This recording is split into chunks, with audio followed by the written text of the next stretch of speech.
Pronto, começou a gravar. Eu acho que teve algum probleminha na hora de iniciar a gravação e o programa quicou Pedro. O programa jogou Pedro para fora da sala. Não sei o que aconteceu, mas eu acho que ele vai voltar já já. Vamos lá. O último assunto que a gente vai ver antes da primeira VA é o assunto de resistência e capacitância. A gente conhece, né, as duas relações de resistência e capacitância. Então, o que é resistência e capacitância pontuais ou resistência e capacitância discreta? Imagine que eu tenho aqui um resistor. O resistor é um elemento hipotético, tá? Que vai ser submetido a uma certa diferença de tensão, e esta diferença de tensão vai resultar em uma corrente I, que no sentido convencional vai fluir por dentro do elemento do terminal positivo para o terminal negativo. Então a gente vai chamar uma figura de mérito resistência, que será igual a tensão sobre corrente. Então é uma relação linear entre tensão e corrente. Tipicamente, um dispositivo ômico é aquele que possui resistência constante ao longo de todo o seu espaço, ao longo de todo o domínio imagem. Então, se a gente diz que a imagem é a corrente, então o domínio vai ser a tensão. Se esta minha função é linear ao longo de todo o meu domínio e cruza a origem, a gente vai chamar esse dispositivo aqui de dispositivo ômico. Ômico. Se esse não é o caso, se nós tivermos, por exemplo, uma relação entre tensão e corrente não linear, por exemplo, uma exponencial, digamos, tá? Então, se a gente tem aqui a corrente na imagem e a tensão no domínio, a gente não tem aqui o conceito de resistência pontual. Por exemplo, imagine que eu quero observar a minha resistência nesse ponto.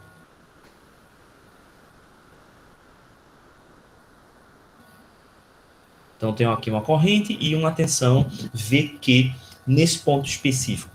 Se eu traço uma reta,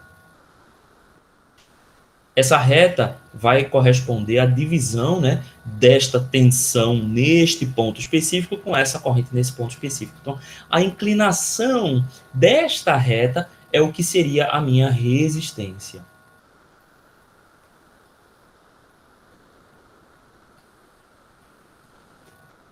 Mas, obviamente, a inclinação desta reta vermelha não é a inclinação da curva verde neste ponto.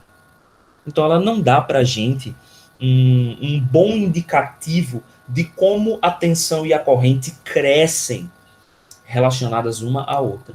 Então, aqui a gente vai introduzir um outro conceito que a gente vai chamar de resistência dinâmica. E a resistência dinâmica será a derivada desta curva no ponto de observação.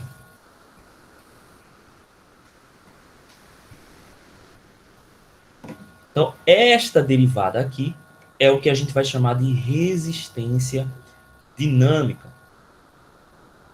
E aí, essa resistência dinâmica, a gente vai dar o nome Rzinho, e ela vai ser a derivada parcial da tensão com relação à corrente.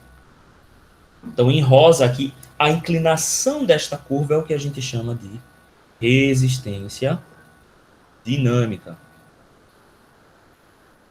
Todo mundo aqui, como foram alunos de eletrônica 1, podem me dar pelo menos um exemplo de resistência dinâmica, mas eu ficaria muito feliz se eu recebesse 3 exemplos de resistência dinâmica.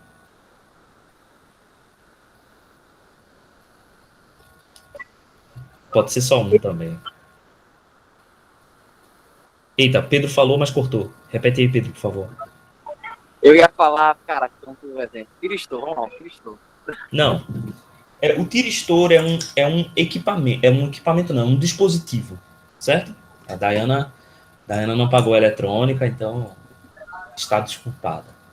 Mas o tiristor, ele é um dispositivo, certo? Ele não é uma figura de mérito. Relan também não? Poxa, então vai ter que ser Pedro e Cleberson. Mas, por exemplo, quando a gente... Mas, ó, as resistências RO, RP, RE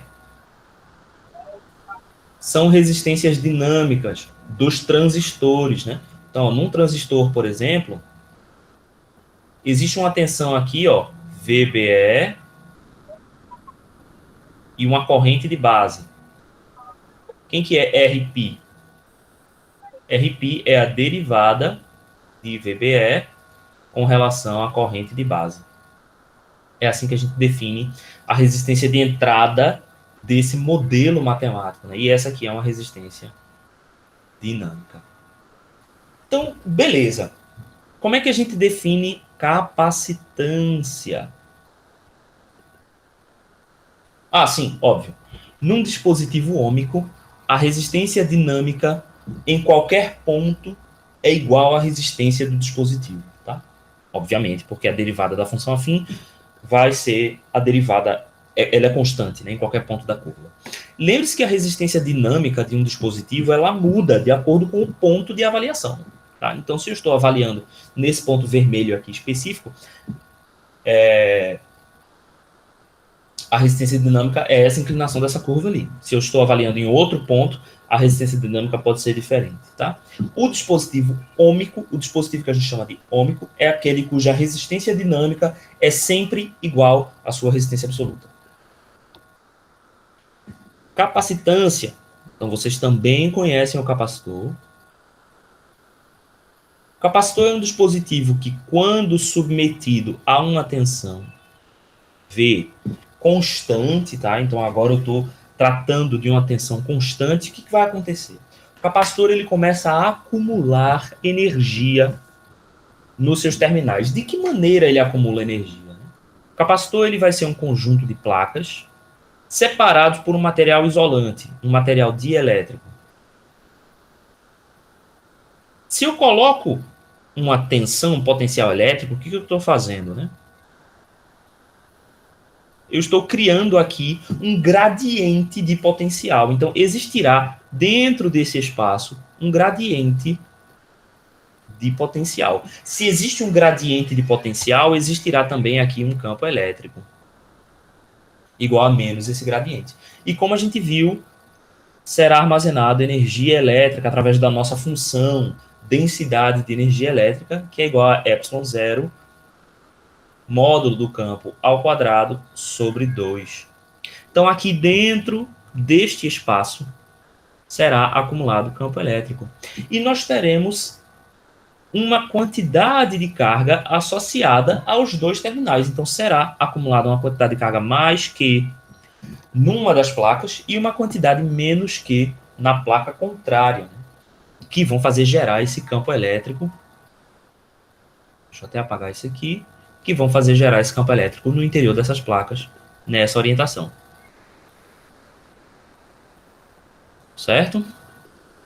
Quem são essas cargas? Né? A gente viu que a quantidade de cargas pode ser dado por E interno ds na superfície dessas faces, desses eletrodos. Né? Então, E interno ds vai dar a quantidade de carga.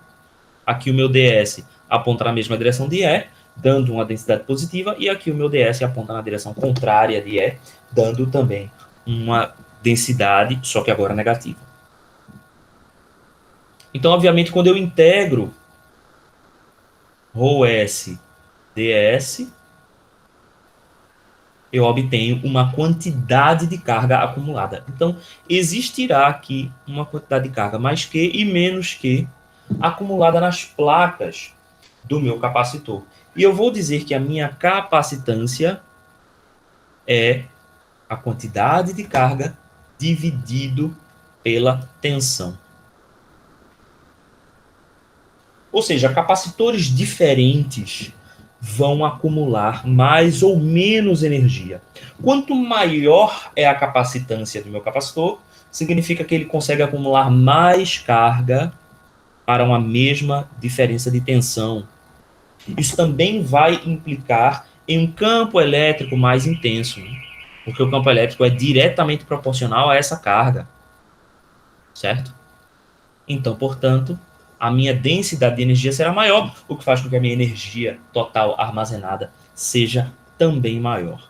Eu posso também colocar esta capacitância em um gráfico.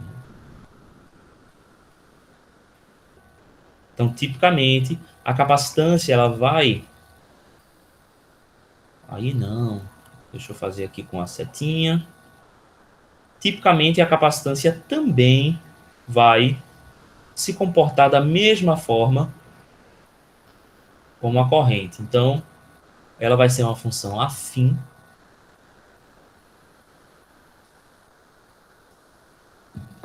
para um dispositivo linear, mas tenha em mente que os capacitores podem ter uma saturação.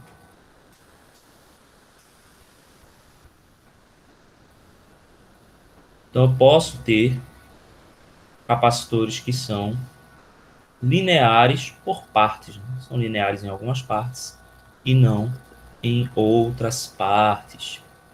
Eu posso ter uma curva parecida com isso aqui, em que eu tenho uma quantidade de carga acumulada saturando em torno de algum ponto máximo. Alguém pode me dar um exemplo de dispositivo semicondutor em que isso aqui acontece? Qual dispositivo semicondutor cuja ativação depende do acúmulo de cargas em um ponto específico? Só tem duas opções. Aliás, tem três. Tem o JFET também. Mas como eu já falei, vocês já imaginaram que esse cara não está aqui, né?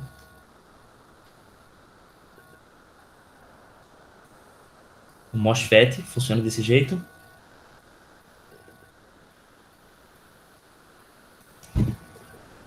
A quantidade de carga acumulada numa área específica que a gente chama de gatilho é o que faz com que o MOSFET comece a conduzir. Então, o MOSFET tem uma capacitância elevada quando comparada ao transistor bipolar, por exemplo. E é por isso que a gente opera com transistor bipolar em frequências mais altas quando comparadas ao transistor MOSFET. Tá? Beleza. Falamos sobre isso no meio dos circuitos concentrados. O que é um circuito concentrado? Eu crio uma abstração do espaço e represento essa abstração em um ponto específico.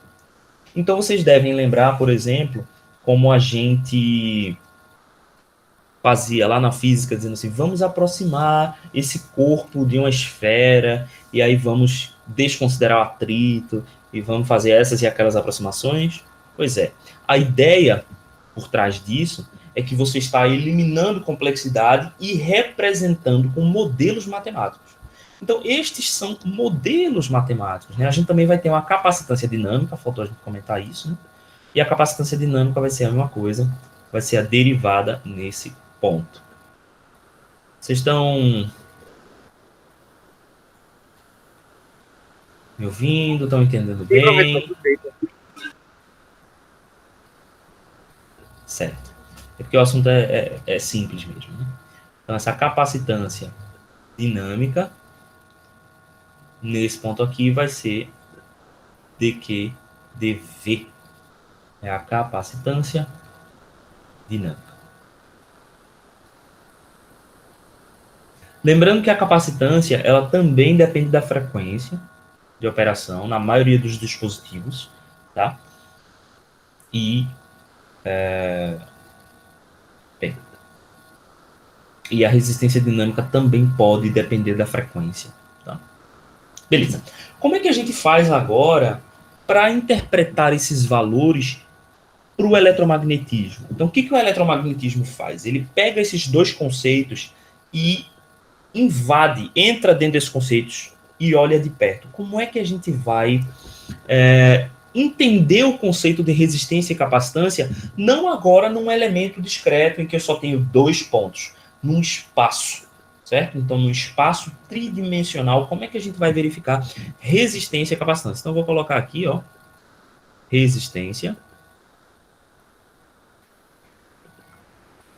e capacitância. Então, tanto para a resistência quanto para a capacitância, é necessário que uma diferença de potencial esteja aplicado sobre uma determinada região. E, obviamente, essa região, ela precisa, no caso do resistor, ser um elemento que possua condutividade diferente de zero, para que haja um valor de corrente dentro desse material. Então, a gente vai dizer que existirão dois eletrodos metálicos. Vão existir dois eletrodos metálicos.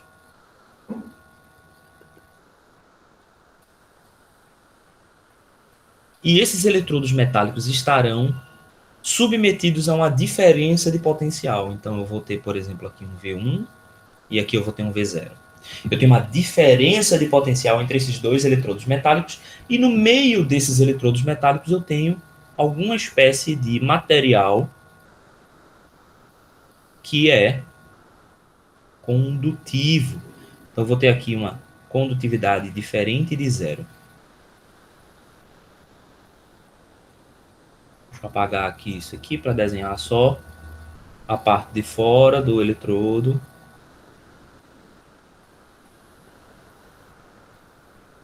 Pronto, assim fica mais fácil da gente entender o que está acontecendo aqui. Beleza. Então, se eu tenho uma diferença de potencial, vai haver no interior desse material um gradiente de potencial. Como haverá um gradiente de potencial, haverá também um campo elétrico no interior desse material. Se existe um campo elétrico no interior do material, haverá também uma, vamos dizer que o meu campo elétrico flua nesse sentido, haverá também uma densidade de corrente J fluindo no material, J sendo igual a sigma E.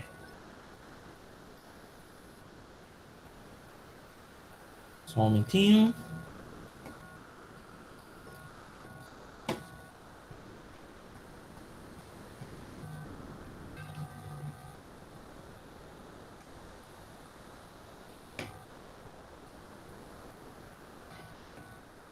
Pronto. Chegou para vocês aí, né, a tela? J sendo igual a sigma E. Então, haverá uma densidade de corrente J. Beleza.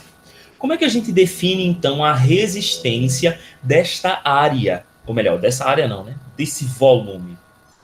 A gente precisa relacionar essa resistência com essa nossa fórmula, R igual a V sobre I. Então, como é que a gente vai fazer isso? Bem, para encontrar a diferença de tensão, eu posso simplesmente subtrair essas duas tensões, mas o método tradicional de fazer isso, né, se eu quero obter essa diferença de tensão pela fórmula, essa minha resistência vai ser V sobre I, e essa tensão aqui, ó, é a integral de E dL.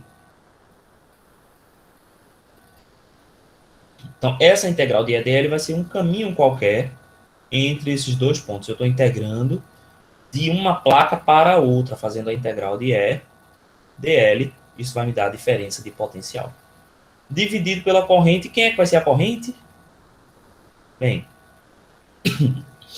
se eu tenho J aqui, eu posso escolher uma superfície que envolva toda a densidade de corrente J e fazer I igual a integral de J ds. Então, sobre J ds. Mas J eu posso expressar em função de E, né? Então, isso aqui será integral de E dl sobre sigma integral de E ds. Então veja que interessante, eu tenho que fazer uma integral de linha e uma integral de área.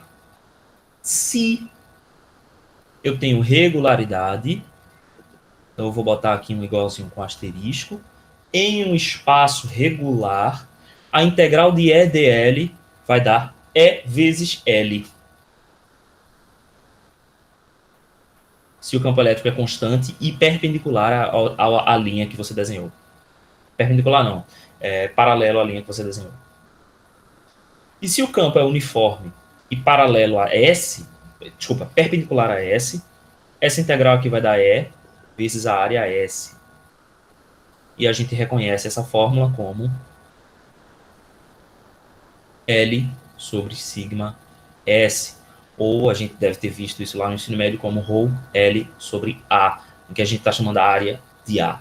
Só que aqui em eletromagnetismo a gente reserva a letra A para um campo vetorial, né? Então, essa é a mesma fórmula, tá? Como ρ é o inverso de sigma, então essa é a mesma área. Então, eu coloquei um asterisco aqui só para identificar que é quando o meu espaço é uniforme.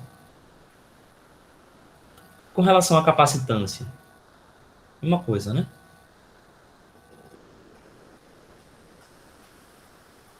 Então, na capacitância, o que eu vou ter? Eu vou ter também os dois eletrodos, ou seja, duas regiões metálicas, certo? Duas regiões metálicas, e eu vou colocar essas regiões metálicas submetidas a uma diferença de potencial.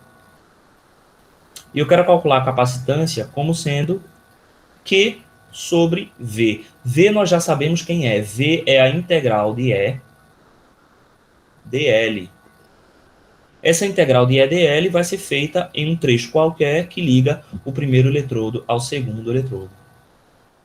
Pode ser uma reta, pode não ser uma reta, você escolhe esse caminho aqui. E eu preciso também da quantidade de carga, como nós vimos nas nossas condições de contorno anteriormente, a quantidade de carga é a integral em ds de quem? De ρv, né?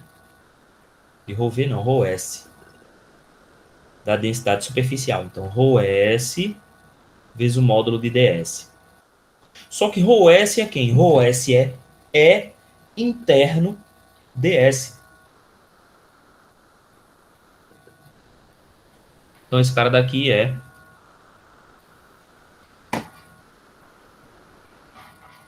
Desculpa, eu falei que era E interno ds, foi?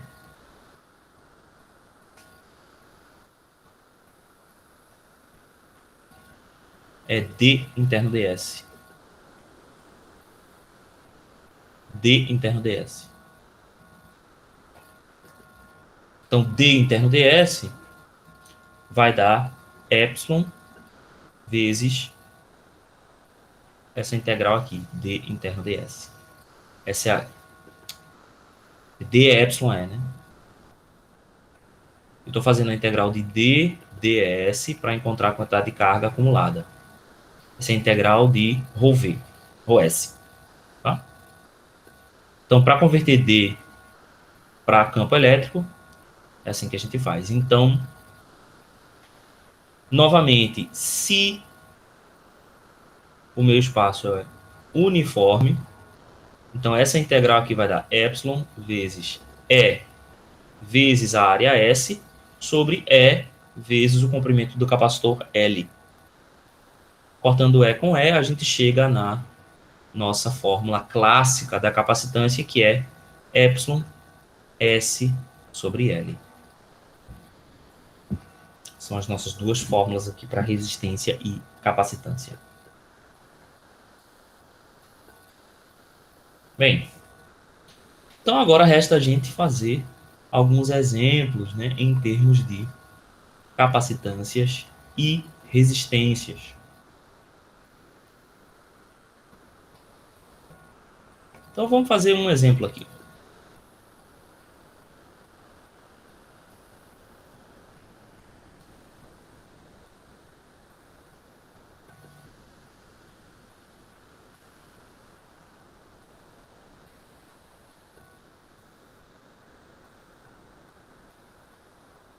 Então vamos ver a capacitância e condutância por unidade de comprimento de um cabo coaxial.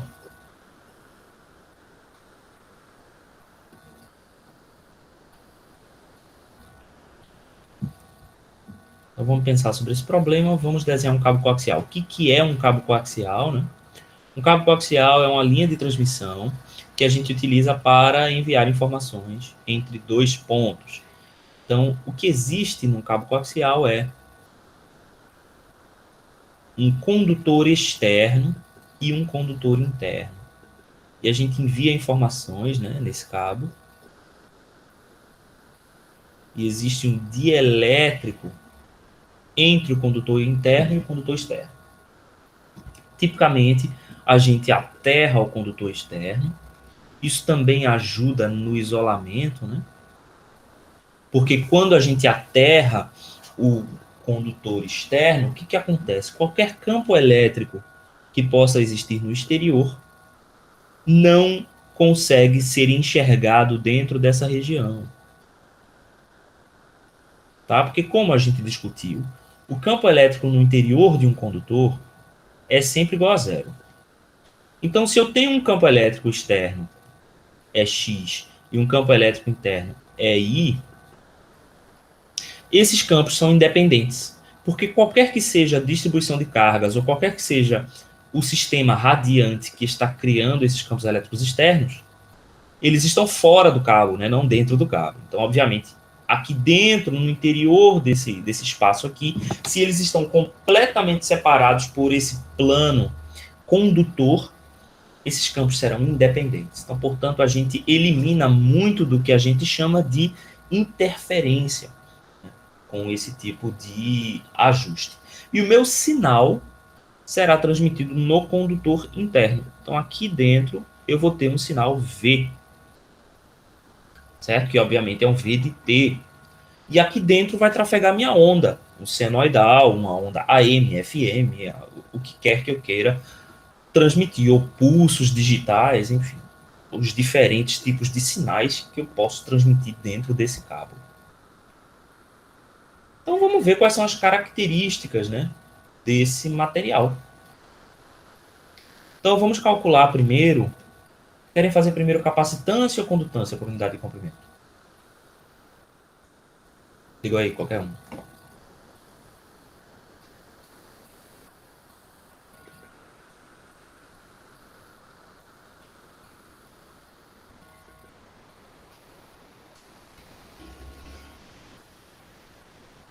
Pode ser capacitância?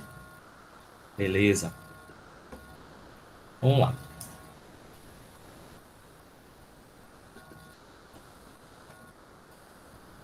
Então, a primeira coisa que a gente tem que fazer aqui é encontrar quem é o campo elétrico, tá? Por que é importante encontrarmos o campo elétrico aqui no interior desse dispositivo? Porque todas as nossas quantidades vão ser integradas a partir do campo elétrico.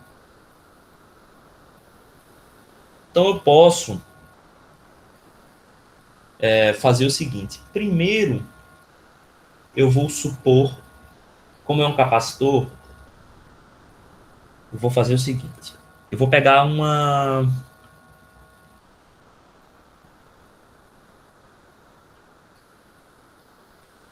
capacitância, tá? Então eu vou pegar o seguinte, vou pegar uma área, certo? Vou pegar só um trecho desse capacitor de altura H.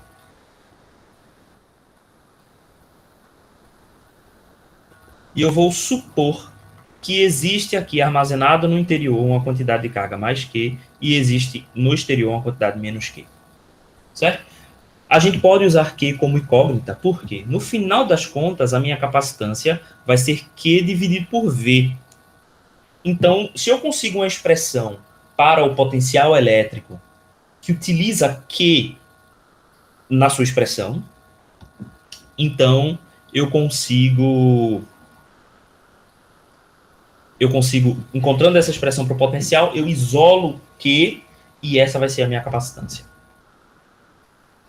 Então aqui eu vou fazer o quê? Eu vou pegar uma superfície gaussiana para encontrar o campo elétrico através da lei de Gauss. Então deixa eu terminar de desenhar aqui o condutor, né, na parte interna. Quem vai ser minha superfície gaussiana para fazer a lei de Gauss? Vou desenhar ela em vermelho.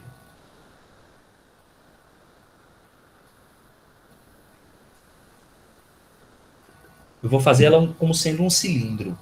Né? Por que é interessante que isso seja, né, um cilindro? Porque eu sei que o meu campo elétrico é radial. E eu vou fazer o seguinte, mais do que isso, eu vou fazer com que o meu cilindro tenha a altura, essa mesma altura H, tá? Então vou escolher meu cilindro aqui.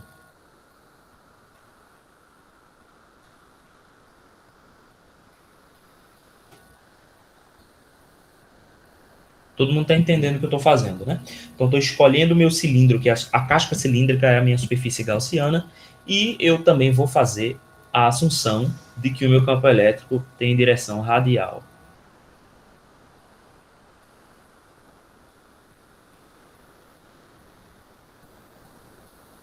Então eu sei que o meu campo elétrico depende do raio. O meu campo elétrico não vai depender da altura Z, e o meu campo elétrico também não vai depender da posição φ, né?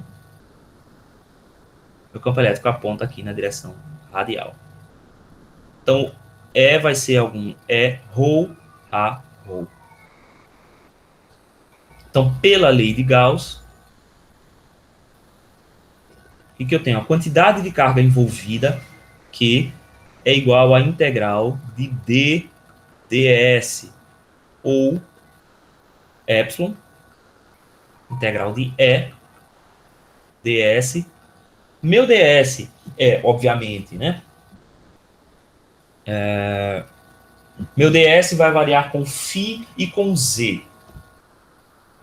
A minha quantidade de carga é igual a epsilon integral.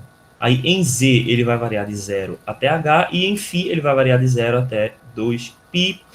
O meu campo elétrico é ρ a ρ, e o meu ds será ρ d φ dz. Aqui eu sei por quê. Ele varia em φ, mas φ é um ângulo. Esse ângulo precisa de uma correção, e essa correção é o raio ρ na direção radial. O meu vetor ds está na direção radial. Então, Q é igual a epsilon h 2π. Ρ passou para fora, né? Porque ρ não depende nem de φ nem de z. É ρ. Ρ. Foi todo mundo, né? O ρ saiu, é constante. Epsilon já está lá. H integrou em z. 2π integrou em φ. E ok, acho que todo mundo está lá. Portanto, o meu campo elétrico vai ser dado por ρ a ρ. Então, ρ vai ser Q sobre 2π ρ h epsilon.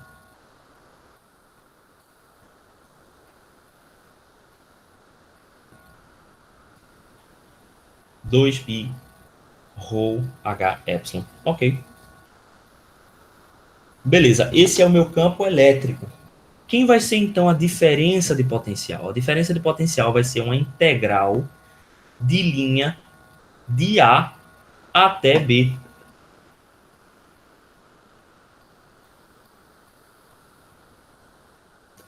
Então, a minha diferença de potencial vai ser menos a integral de linha. Eu vou dizer que o raio interno, faltou definir isso, né? Eu vou dizer que o meu raio interno tem comprimento A, e o meu raio externo tem comprimento B. Então, se eu quero essa diferença de potencial V de T, eu tenho que integrar de B até A, né? Eu fiz nessa orientação, então vou fazer a integral de B até A. Então, menos a integral de B até A de quem? De E dl. Qual vai ser o caminho dl? O caminho dl pode ser qualquer caminho que saia deste ponto para este ponto, ou seja, que saia do condutor interno para o condutor externo. Pode ser um caminho qualquer aqui, assim, por exemplo. mas o caminho mais fácil vai ser uma reta. Então, a minha superfície gaussiana, eu escolhi como sendo cilindro, justamente por ser a mais fácil, e a minha curva L, eu vou escolher como sendo uma linha reta que sai do raio interno para o raio externo. Então, meu dl vai ser simplesmente d ρ a ρ. Então, portanto, igual a menos a integral de b até a de q sobre 2π h epsilon. Eu vou colocar o ρ para fora, 1 sobre ρ vezes dρ, né? Porque assim, quando eu coloco para fora, fica evidente quem é constante, quem não é constante. Então, eu posso simplesmente tirar todas essas constantes, 2πh epsilon. Eu vou inverter os meus limites de integração para absorver esse sinal negativo. Então, agora eu integro de A até B. E aqui eu tenho 1 sobre ρ dρ, que obviamente é o logaritmo natural, a integral desse cara daqui. Então, o meu potencial é Q sobre 2πh epsilon, logaritmo de B menos o logaritmo de A, então eu posso dizer que é ln de B sobre A. Essa é a minha diferença de potencial entre os dois terminais. Então, portanto, eu agora tenho uma expressão para capacitância. Capacitância C, que é Q sobre V. Então, eu tenho aqui Q e tenho aqui V. Eu posso passar V dividindo e o resto multiplicando, que é 2π epsilon sobre ln de B sobre A vezes a altura H, a altura H do meu cilindro. Então, eu posso dizer que a capacitância por unidade de comprimento é C sobre H, que é 2π epsilon sobre ln de B sobre A. Perfeito? Todo mundo entendeu como a gente resolve problemas típicos de capacitância?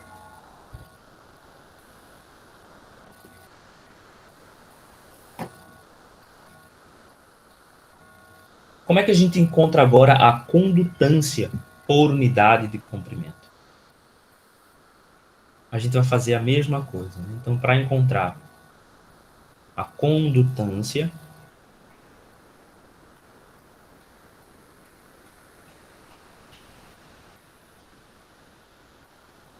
a gente já tem um valor para o potencial elétrico, certo? Nós já temos um valor para a diferença de potencial. Esse é, obviamente, o mesmo valor, né? Cadê? Aqui, potencial igual a Q, vou botar até igual a V aqui e dar uma circulada. Está aqui o potencial elétrico. O que falta encontrar agora é a corrente elétrica. Porque eu já tenho quem é o potencial. Então, agora é só fazer isso, né? A corrente elétrica em um ponto no interior do meu condutor é a integral de JdS. Quem é que vai ser S? Esse S, aqui eu vou escolher como sendo a superfície lateral da minha mesma superfície gaussiana que eu calculei aqui. Por quê? Porque dessa forma o campo elétrico será ortogonal à minha superfície S. Então eu vou escolher a minha superfície que eu vou calcular a corrente igual à minha superfície gaussiana. Só que só as laterais, né? Sem o tampo. Porque a integral na gaussiana ela tem que ser fechada. A integral para a corrente não. Então eu ignoro o tampo. Mas lembrem-se que eu também ignorei o tampo na lei de Gauss, né? Porque, enfim, o fluxo elétrico nessa direção, o fluxo elétrico na direção Z é zero para essa superfície gaussiana. Faltou mencionar, mas a essa altura vocês já sabem disso. Então essa corrente aqui vai ser a integral de J ds naquela mesma superfície gaussiana. Então essa integral aqui, ela é sigma vezes a integral de E ds.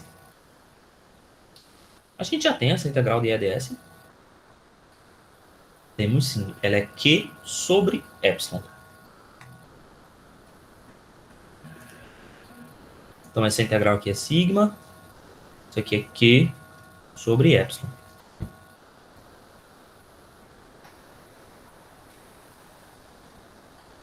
Eu posso substituir Q por C vezes V. Então, sigma sobre epsilon, CV. Então, portanto, agora eu encontrei já quem é a corrente, a condutância. Então, a minha condutância é o contrário da resistência, né? Então, é I sobre V. I sobre V é sigma sobre epsilon vezes a capacitância. Então, eu já tenho aqui a capacitância. Ficou simplesmente... cadê? 2π sigma sobre ln de B sobre A vezes a minha altura H. Portanto, a condutância por unidade de comprimento será G sobre H 2π sigma sobre ln de B sobre A. Perfeito? Por que a gente dá a resistência na forma de condutância, né? Porque essa condutância aqui, de fato, ela aumenta com o comprimento do cabo. Então faz mais sentido falar em condutância, porque quando eu aumento o comprimento do cabo, eu estou colocando mais elementos em paralelo. A gente pode pensar assim, né? Se eu tenho aqui um trecho de cabo e esse trecho tem uma certa resistência, tá? E eu adiciono um novo cabo, um novo pedaço de cabo, eu estou adicionando aqui, é como se fosse a resistência equivalente dessa parte em paralelo com a resistência equivalente dessa parte. Conectando aqui no meio, né? Eu não sei porque que eu desenhei aqui até o final. Essa resistência aqui, paralelo com essa resistência aqui. Então, na real, faz mais sentido falar em condutância, né? Porque é a condutância que está se somando conforme eu vou aumentando, né, esse comprimento H. Se eu coloco mais um pedaço de cabo aqui, eu estou colocando mais uma resistência em paralelo. Então faz sentido falar em condutância, porque aí é muito fácil calcular a condutância de um cabo como esse. Já vai vir com esse termo assim. A condutância é 1 kΩ por metro. Aí se você faz o seu cabo com 3 metros, desculpa, 1 kΩ não, né? 1 milisiemens por metro. Então se você vai fazer 3 metros de cabo, vai dar 3 milisiemens a condutância total do seu cabo. Certo? E aí por isso que é mais comum a gente expressar em condutância por unidade de comprimento e não ao contrário.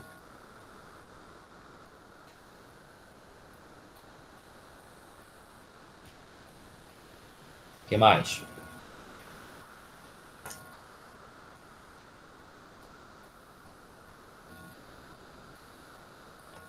Vamos pensar num outro tipo de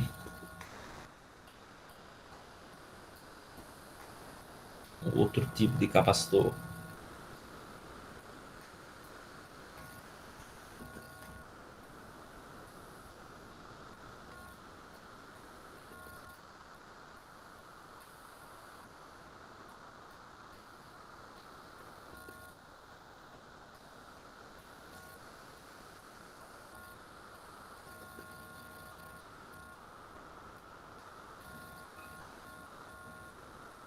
Vamos pensar no problema cônico que a gente falou na última aula.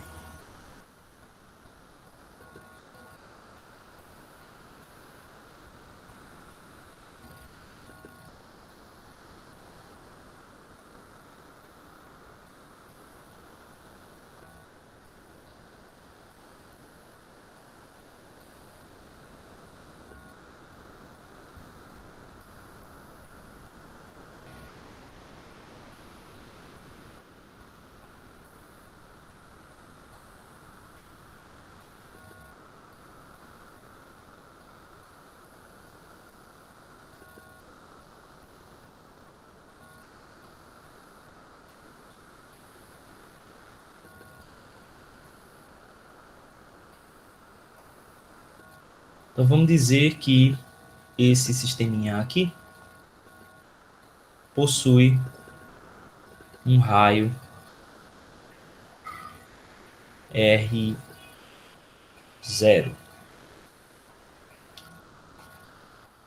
E vamos calcular quem é a capacitância desse cara. Capacitância e resistência. Obtenha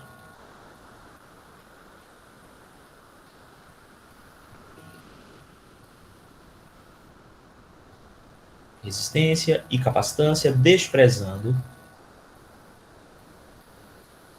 o efeito de borda. A gente comentou sobre o efeito de borda antes, né? Vocês lembram o que isso quer dizer? Não, professor, o que é feito de borda aí? Vamos lá. Imagine que eu tenho dois capacitores de placas paralelas. Aliás, imagine que eu tenho um capacitor de placas paralelas.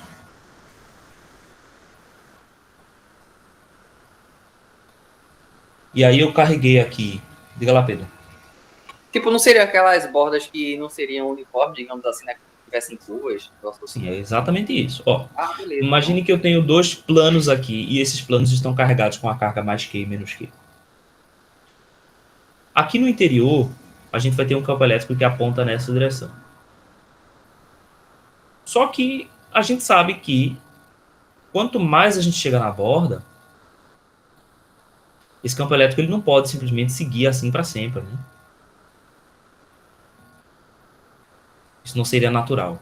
O que acontece aqui, num problema real, é que o campo elétrico começa a se curvar e formar linhas assim, mais parecidas com o que seria a distribuição de uma carga pontual, de um conjunto de cargas pontuais. E se eu tivesse duas cargas pontuais, mais Q e menos Q, a gente sabe que o campo elétrico, né, ele é reto no centro, mas ele faz esse formato aqui. A gente calculou isso aqui porque esse é o campo elétrico do dipolo. A gente calculou isso aqui em aula. Então, o que acontece quando a gente tem uma placa finita? No interior dessa placa, quando essa distância D, por pequena comparada à largura W da placa, o meu comportamento do campo é mais parecido com o comportamento de uma placa infinita. Quando eu tenho a placa infinita, o meu campo elétrico é uniforme. Mas quando D vai começando a se comparar com W, ou melhor, se D for muito maior do que W, se D agora é muito maior do que W, ou seja, eu estou observando o campo elétrico de um ponto muito distante, as minhas placas são tão pequenas que o comportamento do campo elétrico passa a se aproximar do comportamento de um dipolo elétrico. O caso intermediário é esse aqui que está desenhado, em que a gente tem os campos elétricos no interior da minha placa mais uniformes, e conforme a gente vai para o exterior do capacitor, a gente começa a ter o campo elétrico curvando, as linhas de campo elétrico vão se curvando, e aí é isso que a gente chama de efeito de borda, porque isso acontece nas bordas do capacitor. O que quer dizer desprezar o efeito de borda? Desprezar o efeito de borda é a gente supor que o campo elétrico é bem comportado uniformemente até a última borda do meu capacitor. Ou seja, meu campo elétrico é completamente uniforme no interior do capacitor e completamente nulo fora do capacitor. Então a gente vai introduzir uma descontinuidade no capacitor. É óbvio que isso não acontece no mundo real, mas é uma forma muito prática de a gente conseguir calcular capacitâncias fazendo essa aproximação.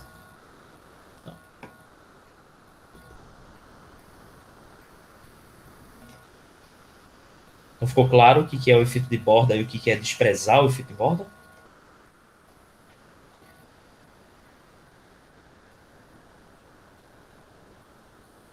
Eu espero que Com sim. certeza, sim, senhor, professor. Você ainda está no metrô, Pedro, ou já chegou? Não, já cheguei, graças a Deus. Barulho do caramba. Que bom que você já chegou. É luta por cima de luta. Então vamos lá. Se a gente desprezou o efeito de borda, aqui agora a gente pode fazer algumas suposições do campo elétrico como se a gente tivesse essa situação uniforme. Então aqui eu posso supor que o meu campo elétrico ele vai apontar somente na direção de crescimento do ângulo θ. Então vou dizer que o meu campo elétrico é igual a um valor θ. Eu falo θ enquanto escrevo φ, né? θ a θ. Então essa minha suposição aqui só é possível porque eu estou supondo que eu não tenho efeito de borda, ou seja, mesmo na extremidade aqui do meu material, eu ainda tenho E apontando nessa direção. O que não é verdade, porque quando a gente vai chegando na borda, E vai começando a apontar, ó, nessas direções assim. A gente vai desprezar todo esse campo que está para fora do capacitor e supor que todo o campo aponta na direção θ, na direção a θ. Então, de novo, eu vou fazer a mesma coisa. Vou colocar aqui uma carga no interior mais Q e colocar aqui uma carga no exterior menos Q. Qual, então, será a superfície gaussiana ideal para essa situação? A superfície gaussiana melhor para essa situação, obviamente, é o próprio cone. Então, a gente vai fazer um cone que está no meio dos outros dois cones. Então, eu vou fazer um cone aqui, um conezinho aqui e... Será que eu vou conseguir desenhar essa curva? Mais ou menos.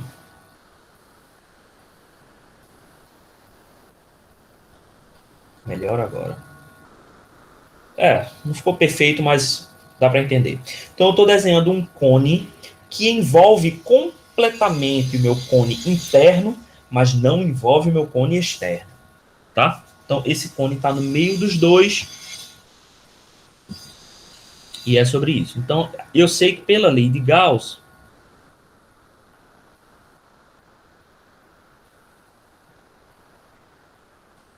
a quantidade de carga envolvida no cone vai ser igual à integral de d ds. Então, essa quantidade aqui vai ser epsilon, integral de E θ a θ. Obviamente, por conta da direção do meu campo,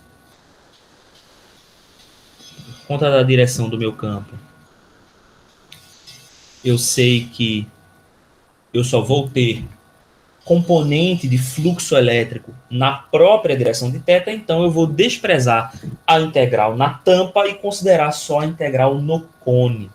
Então, essa integral no cone está variando em que dimensões? Ela está variando na dimensão R, né? Eu preciso fazer crescer o raio para percorrer essa superfície. E eu tenho um θ fixo e estou fazendo variar o φ. Então, eu estou variando na direção dφ e na direção dr. Só que eu preciso fazer a conversão, né?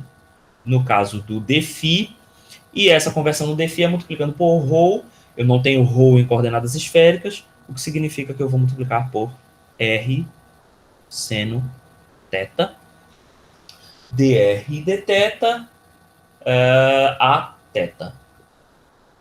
Então esse é o meu ds dessa superfície cônica, e aqui está o meu campo elétrico, portanto a minha quantidade de carga Q é igual a epsilon E0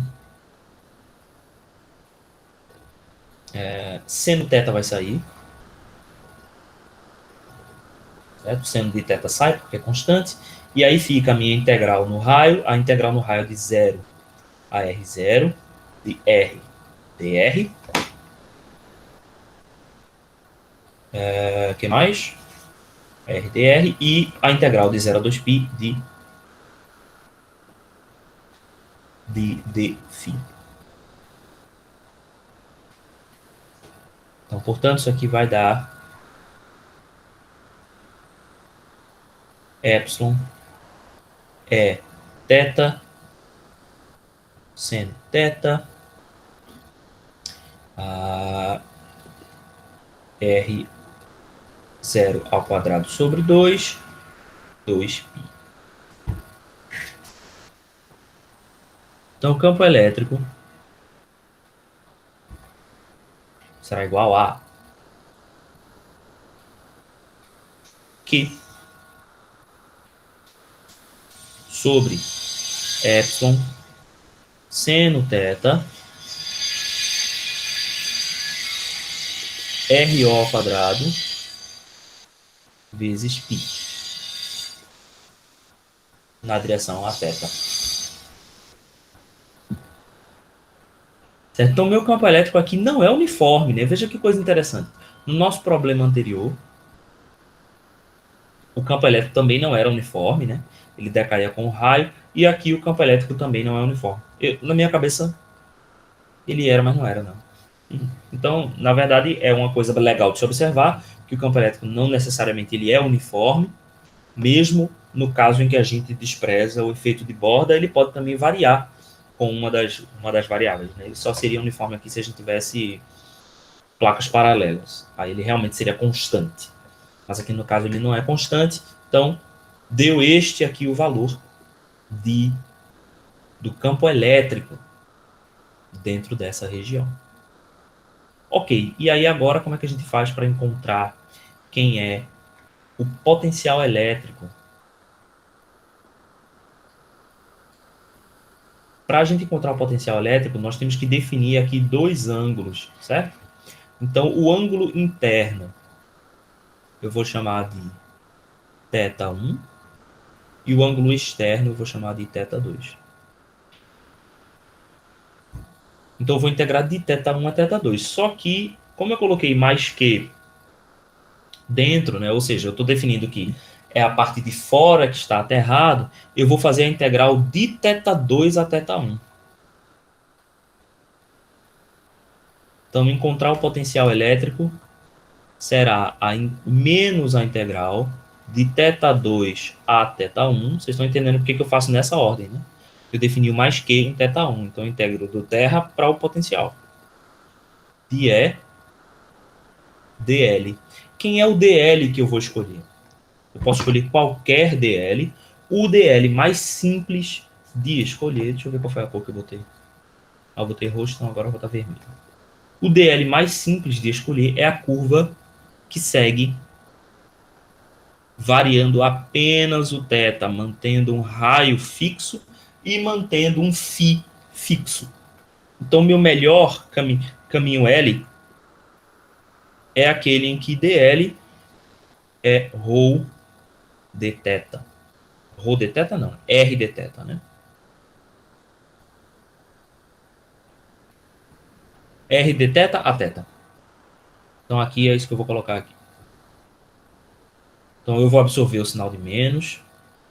Vou colocar aqui integral de θ1 a θ2 é Q sobre epsilon seno θ RO ao quadrado π a θ interno R d θ a θ.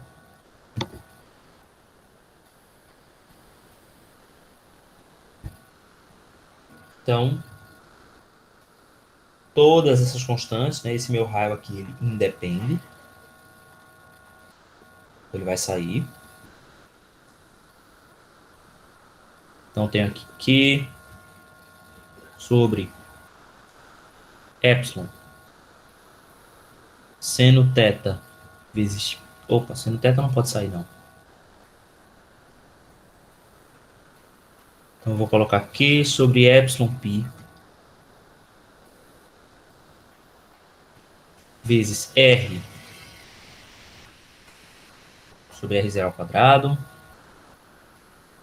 vezes a integral de θ1 a θ2 de dθ sobre seno de θ.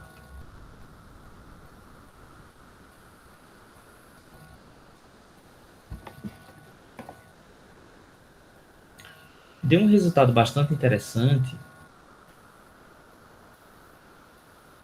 porque essa diferença de potencial aqui, ela não pode depender do raio R.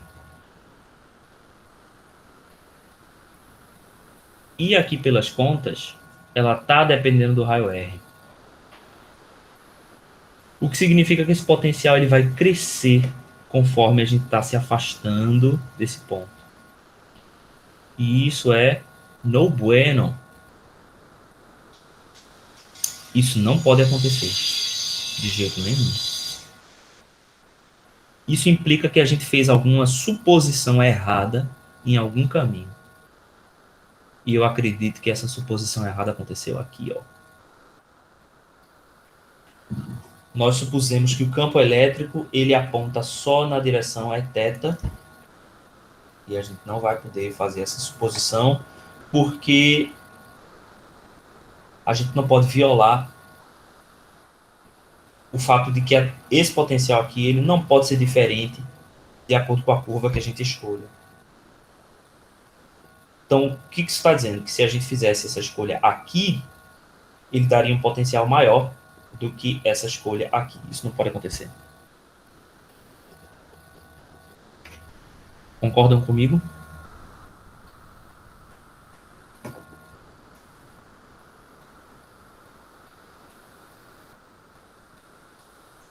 E aí, pessoal? Estão acompanhando o raciocínio?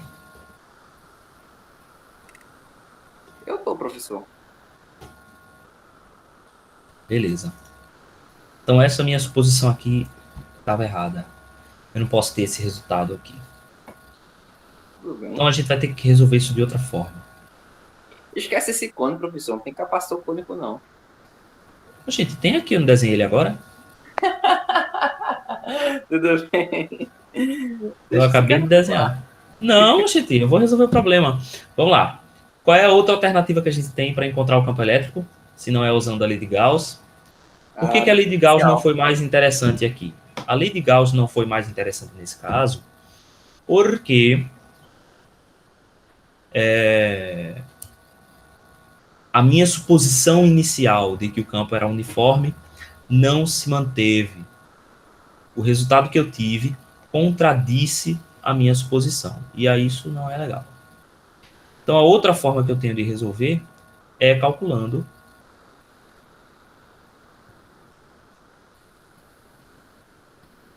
a função mesmo, resolvendo a equação de Laplace. A gente resolveu a equação de Laplace ontem, não foi? Para esse exato problema. Eu não sei. Eu acho que eu coloquei exatamente esse problema. Deixa eu abrir aqui o meu arquivo. Porque se a gente já resolveu, eu não vou fazer hoje de novo. Alguém lembra? O pessoal que estava aqui ontem.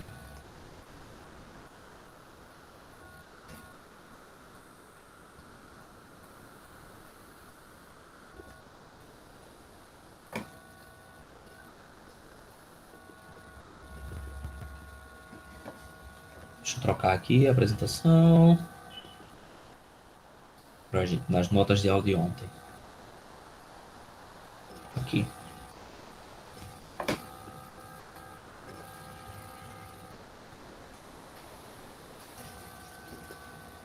Aqui. Foi exatamente a mesma coisa, né? Calcule o campo elétrico entre os cones devido a uma diferença de potencial V0 no vácuo. Então, mesmo problema.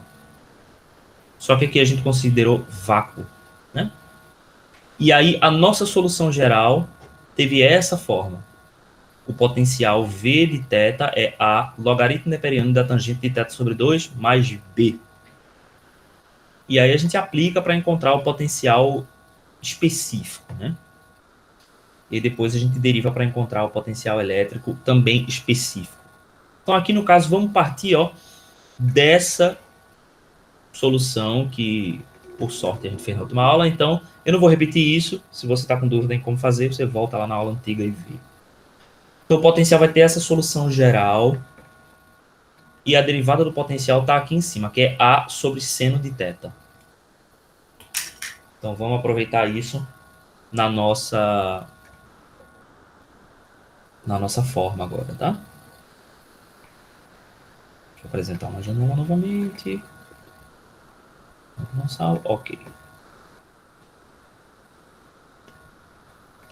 Então, vocês já devem estar vendo. E o que a gente obteve do problema anterior? A gente sabe que dv de θ é igual a A sobre seno θ.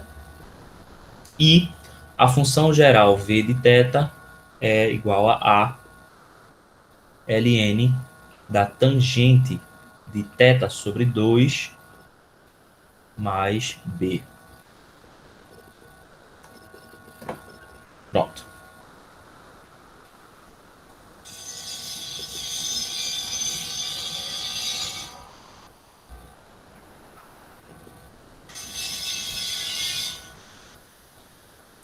Então vamos aplicar nas condições de contorno aqui para θ1 e θ2. Tá? Eu estou supondo que eu tenho uma diferença de tensão aqui.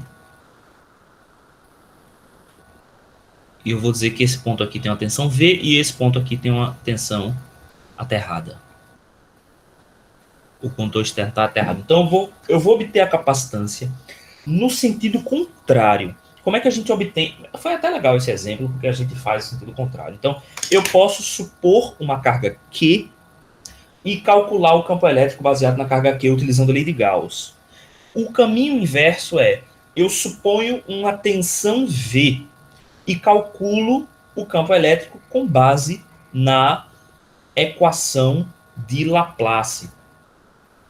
Então, aqui está, né, a minha forma geral do potencial. Vou aplicar agora nessa nova condição de contorno. Então, a minha tensão, eu vou primeiro avaliar a tensão em θ2 porque é aterrada. Né? Então, a tensão em θ2 vai ser igual a zero, que é a ln de tangente de θ2 sobre 2 mais b, que é igual a zero.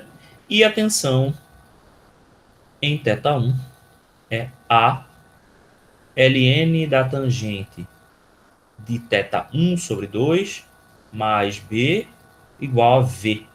Eu vou colocar aqui um v0 só porque a gente já utiliza v para a função em geral. Né? Então, v0 não é a função, é um valor específico de potencial elétrico. Então, eu posso aqui fazer a simples subtração desses dois e eu vou fazer a subtração da de baixo pela de cima. Então, subtraindo a equação 2 da equação 1, eu tenho que V0 é igual a essa subtração. Então, a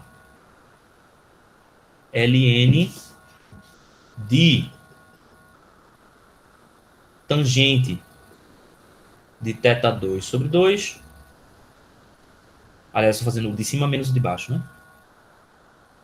Então, θ1 sobre 2 sobre tangente de θ2 sobre 2. Então, isso significa que A, por sua vez, é igual a V0 sobre ln de tangente de θ1 sobre 2 sobre tangente de θ2 sobre 2. Eu acho que tangente sobre tangente a gente não consegue simplificar, não. De dois ângulos diferentes a gente não consegue. Então esse vai ser o valor de A. Se vocês souberem aí de alguma forma, é só gritar, é só falar. E B, dessa equação aqui, a gente consegue encontrar fazendo B igual a menos A ln de tangente de θ sobre 2.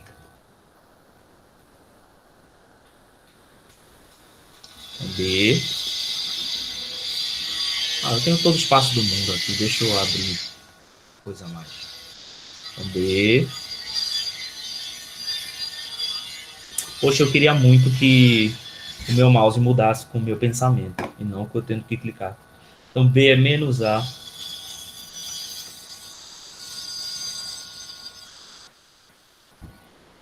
ln da tangente de θ2 sobre 2. Então, isso aqui, menos A, vai dar menos V0 sobre ln da tangente de θ1 sobre 2 sobre tangente de θ2 sobre 2 vezes a tangente, vezes ln tangente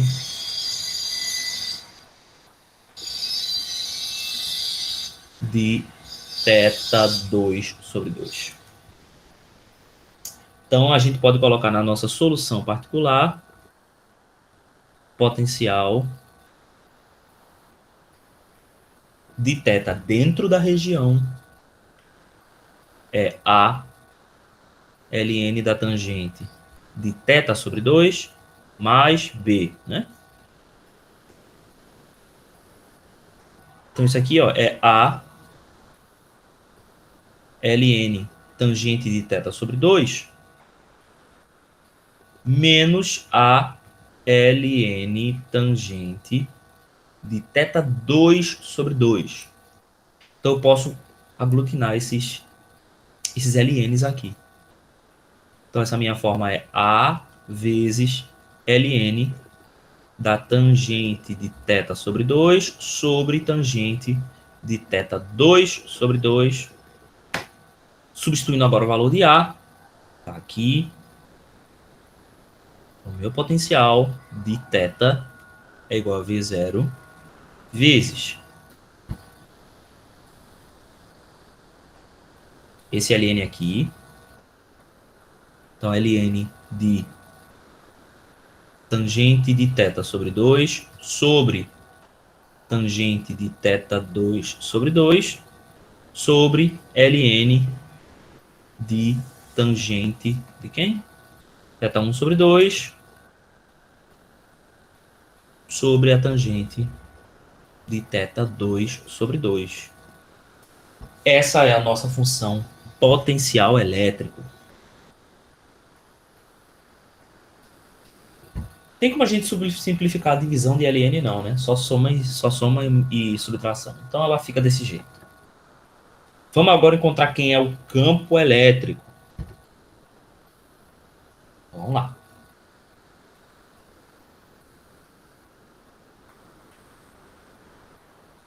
O campo elétrico vai ser menos o gradiente do potencial. Então o potencial aqui depende só de θ. Tá aqui nesse primeiro, né? Então, quando eu olhar aqui o meu gradiente, eu preciso do gradiente só em função de θ. Vamos olhar aqui de novo qual é o gradiente em coordenadas esféricas. Então, está na última página do seu livro. Se o seu livro for igual ao meu. Porque é uma informação que, no final das contas, não quer dizer nada, né? Então, o gradiente em coordenadas esféricas é del V, del R, AR, mais 1 sobre R, del V, del θ, a θ, mais 1 sobre R, seno θ, del V, del φ, a φ, beleza? Obviamente, o nosso potencial elétrico ele não depende nem do raio e nem de φ, dependendo apenas de θ. Então, campo elétrico será igual a menos 1 sobre R del V del θ. A θ, com sorte, a gente já encontrou quem é del V del θ. Né, lá do nossa, isso a gente encontra como uma solução natural já na equação de Laplace. Né? Então, quando a gente soluciona a equação de Laplace, a gente já encontra as derivadas do primeiro grau, porque, obviamente, a solução da equação de Laplace é uma derivada de segundo grau. Então, eila aqui, A sobre seno θ, então, portanto, esse campo elétrico é menos A sobre R seno θ, A θ. Então, a gente já tem o valor de A, que a gente acabou de encontrar aqui, é V0 sobre ln da tangente de θ1 sobre 2 sobre tangente de θ2 sobre 2. Então, meu campo elétrico será menos V0 sobre R seno θ ln de tangente de θ sobre 2 sobre a tangente de θ sobre 2. Quem era quem? Tinha 1 e 2 aqui. θ1 no numerador, θ2 no denominador. Então, θ1, θ2, a θ. Esse é o campo elétrico. Quem será a minha carga acumulada no meu capacitor? É o meu EDS, certo? Então, a gente acabou de descobrir que o meu E aponta nessa direção, né?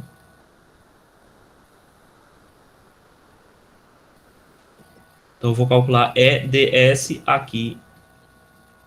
Pode ser na interna, pode ser na externa, vai dar só com sinais opostos, tá? Então, vamos calcular ele na superfície interna, em θ1. Ok? Então, vamos calcular a quantidade de carga.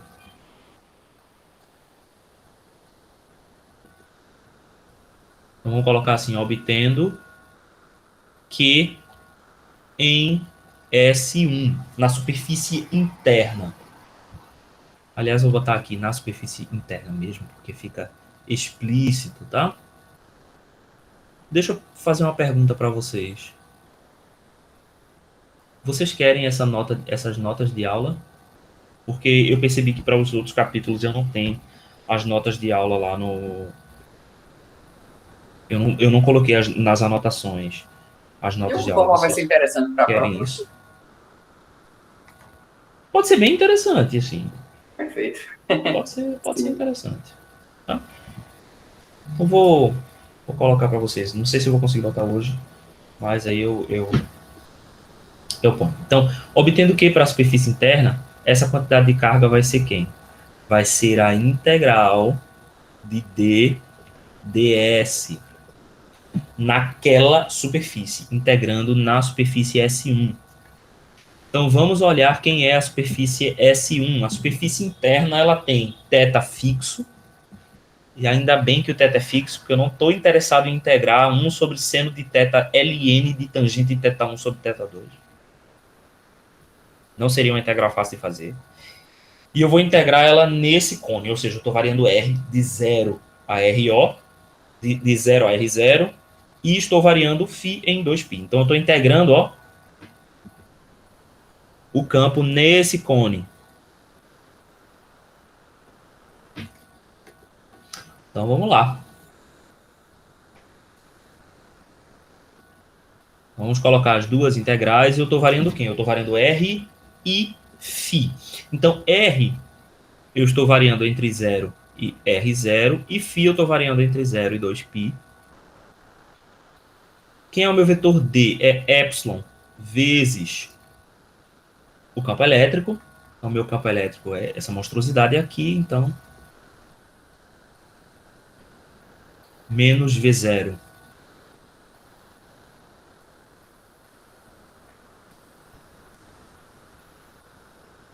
R, seno θ, ln,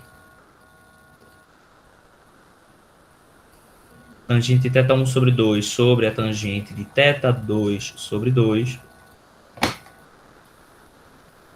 a θ. E quem é a minha superfície? O meu ds vai variar em R e vai variar em φ. Como eu estou variando φ, eu preciso ter R seno θ. Veja que coisa linda. Porque eu vou cancelar com esse R seno θ aqui, que era o que eu mais queria fazer na minha vida. Então, cortei aqui, cortei aqui. não ficou tão ruim quanto eu achei que ficaria. Minha quantidade de carga vai ser epsilon V0. O menos aqui não importa, tá? Isso só indica que a carga negativa ficou acumulada de um lado e a carga positiva ficou acumulada do outro. Então, epsilon V0 sobre ln da tangente de θ1 sobre 2 sobre tangente de θ2 sobre 2. Epsilon V0 ln. A 0 ficou com o interno do outro, a θ ficou com o interno do outro, a θ aqui. E agora só ficou a integral de dr de 0 a r0, que é r0. E agora ficou a integral de φ de 0 a 2π, que é 2π. Então veja que esse é um resultado muito mais apropriado para aquilo que a gente estava esperando.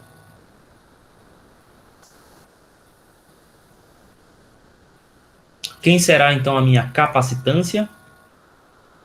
Capacitância é a quantidade de carga sobre a diferença de potencial. Então aqui minha diferença de potencial é V0, né? Isso aqui é 2π epsilon R0 sobre ln da tangente de θ1 sobre 2 sobre tangente de θ2 sobre 2.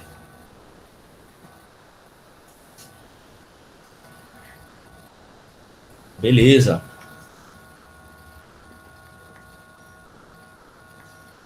E aí, com relação à resistência, a gente tem a mesma situação, né? Porque isso aqui é sempre válido. Percebe? Que a condutância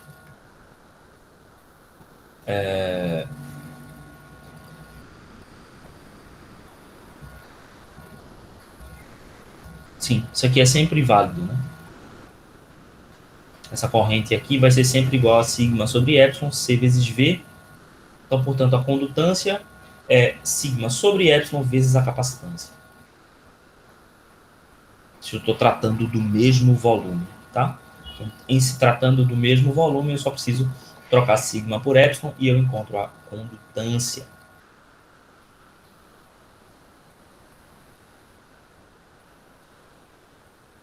Então, a minha condutância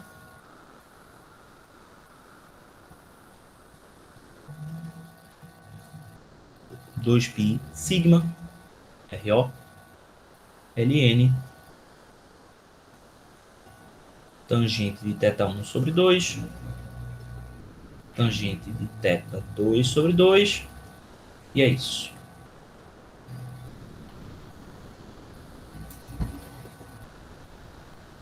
Perfeito? Querem fazer mais um ou querem ficar por aqui?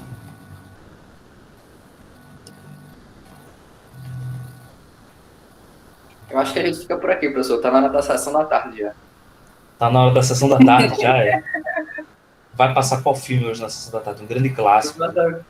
Tô querendo descobrir. Beleza. E tá bom, acho que a gente fica por aqui, porque talvez mais um problema vá tomar muito tempo, certo? E aí, bem, o que falta pra gente agora é fazer a primeira VA na semana que vem, ok? Então, a primeira VA, como eu já tinha comentado com vocês, vai ser dessa forma. Eu vou colocar lá alguns temas, acho que vão ser 9 temas, e vocês escolhem desses 9 temas 3 para desenvolver, certo? Então, vocês vão desenvolver esse tema, colocar uma coisa teórica e um exemplo no final disso. Está bem? Mas faça com carinho, por favor. Pense na gente. Tá certo. Ô, choro. Ah, o choro é grátis, meu amigo. Beleza. É verdade. Tchau, professor. Bem, Obrigado. então é isso, minha gente. Eu agradeço e até a próxima. Diana, vocês vão ter 24 horas para fazer essa prova. Professor, esse prazo aí é um pouco complicado, porque a pessoa pensa que é muito, fui fazer uma prova de controle 1 e tomou quase o dia inteiro, sabe? O professor acho que pensou assim, não, vamos ter prazo, então vamos colocar as piores questões do livro, sabe? É, Não faça isso não. não vai ser assim não. Podem ficar tranquilos, a prova não vai ser desproporcional não. Então eu quero que vocês façam isso. Peguem esse tempo e explorem aí conceitualmente as questões, certo? Beleza, E vai dar tudo certo, vai tá? sim. Pronto. Então, até semana que vem, Até semana que vem. com mais Até. um De Onde Vem. Tá? Graças a Deus que tem um professor que ajudou o aluno. E, ai, ai. Não, pula essa parte, pula essa parte. Obrigadão, Vai, professor. até Boa mais, tarde. pessoal. Até mais. Tchau, tchau, um abraço.